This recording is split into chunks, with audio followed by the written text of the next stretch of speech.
Let's talk about the names of some of the sutures that are connecting the bones of the cranium.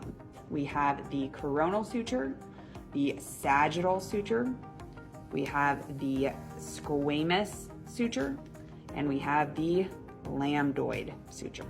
All of the sutures we are going to name are going to involve connecting the parietal bones to either other bones of the cranium or to each other.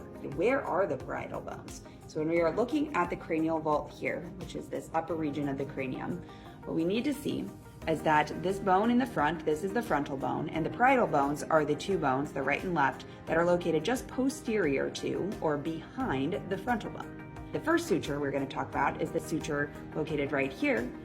This suture here is called the coronal suture. It is connecting the frontal bone to the two parietal bones. Now notice, if we were to make a cut along this coronal suture, we would cut in that frontal or coronal plane. So that's how we can remember this is the coronal suture.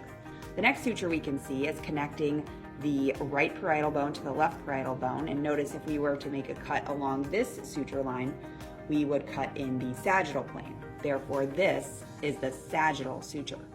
Now, if we turn the skull, so we're looking at a lateral view, the next suture we can see is this suture here called the squamous suture. The squamous suture is connecting the parietal bone to the temporal bone here.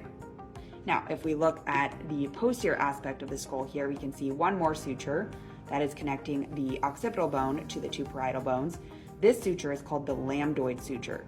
Notice if we look at the junction of this lambdoid suture with this portion of the sagittal suture here, it looks like the Greek letter lambda. That's where it gets its name.